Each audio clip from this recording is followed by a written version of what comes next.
गुरुग्राम में बारिश के बाद अलग अलग सड़कों पर गड्ढे देखने को मिल रहे हैं, लेकिन एनएचएआई नगर निगम और जीएमडी के अधिकारी अपने ऑफिस में बैठकर सिर्फ और सिर्फ बारिश को कोस रहे हैं। तो दूसरी तरफ गुरुग्राम ट्रैफिक पुलिस सड़कों के गड्ढों को भर रही है, जिससे कि जाम की स्थिति उत्पन्न ना हो। गुरुग्राम पुलिस के एक सर्वे में ये मालूम हुआ है कि गुरुग्राम में जाम लगने का कारण सड़क के निर्माण में बरती गई लापरवाही है। तो दूसरी तरफ बारिश के बाद सड़कों पर गड्ढे हो गए हैं, जिसके चलते ट्रैफिक स्लो हो जाता है और जाम की स्थिति उत्पन्न होती है। गुरुग्राम के बिलासपुर चौक, मानेसर चौक और अन्य कुछ जगहों पर जाम की स्थिति उत्पन्न हो जाती है। इसका मुख्य कारण एनएचएआई की तरफ से सड़क पर जो गड्ढे हैं उन्हें नहीं भरा गया। यही नहीं, कुछ ऐसी सड़कें हैं जिसके लिए टेंडर प्रक्रिया भी अभी तक पूरी नहीं हुई है, जिसके चलते सड़क की हालत जर्जर है। और यही कारण है कि यहाँ से गुजरने वाला ट्रैफिक धीमी गति होने के कारण जाम में तब्दील हो जाता है।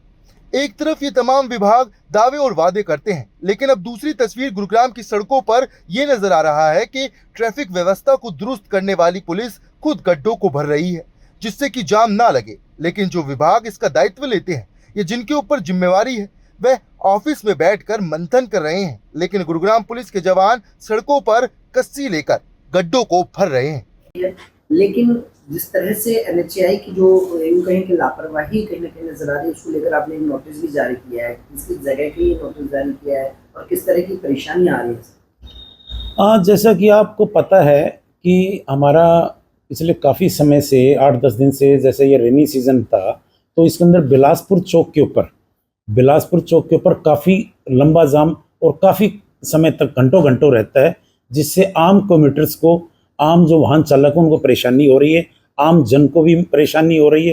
काफ़ी व्हीकल क्षतिग्रस्त हो रही हैं और इनसे दुर्घटनाएं बनी रहती हैं। जैसा अगर हमने पीछे रिकॉर्ड को देखें तो अभी पिछले 3 महीने के अंदर ही 3-4 फैटलिटीज़ भी हो चुकी हैं। तो ये सब चीज़ें, इसका मेजर कारण है कि एनएचएआई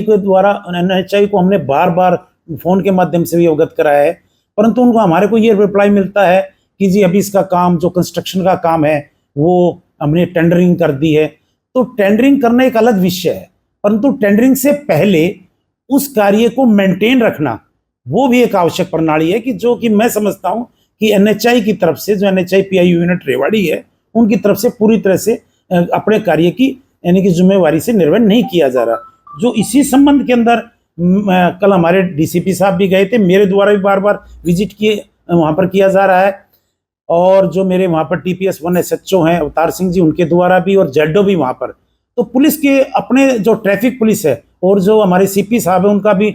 इसमें विशेष वो है कि जाम की समस्या किसी भी रूप में, किसी भी लेवल पर सहन नहीं की जाएगी। तो उनके मार्गदर्शन के अंदर पुलिस, जो ट्रैफिक पुलिस है और जो हमारे उच्च अधिकारी हैं, और वो सभी अच्छी तरह से लगे हुए हैं। परंतु जो ये स्लैकनेस है जो एनएचएआई की तरफ से है,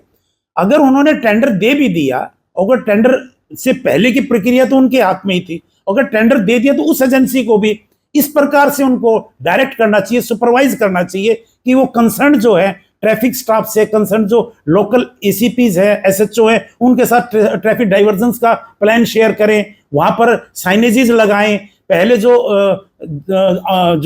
पेडेस्ट्रियन क्रॉस करते हैं उनको कोई पैसेज देना है, किस प्रकार से ये सभी चीजें मिल करके। और पोर्टल्स बहुत ज्यादा हो रहे हैं, रेनी सीजन के अंदर वाटर लॉगिंग हो जाती है, वो टेम्परेरी तौर पर आते हैं, जब हम फोन करते हैं उसको आकर के ठीक कर जाते हैं, परंतु इससे हमारी स्थिति के अंदर सुधार नहीं हो पा रहा, और इससे जनता में पुलिस की भी छवि खराब हो रही है। और जिस कारण से हमारे जो आम जो कम्यूटर्स है, जो वाहन चालक है, वो बहुत परेशान हो रहे हैं और ट्वीट भी हो रहे हैं। और हमने जो 1033 पर भी जब हमने उनसे ये पूछते हैं तो कहते हैं कंप्लेंट नहीं आती। जब पब्लिक को भी ये कहा है कि अगर किसी को किसी प्रकार की एनएचएआई से संबंधित है तो 1033 के ऊपर कंप्लेंट करें। मैंने भी कल एक कंप्लेंट दर्ज करवाई है। यदि उस कंप्लेंट से हमारे फोन के कोई महत्वता नहीं है तो हम कंप्लेंट भी दे दिए, और इसी संबंध के अंदर मैंने एक नोटिस भी जारी किया है कि not only the duty of the police but is the duty of the NHAI authority,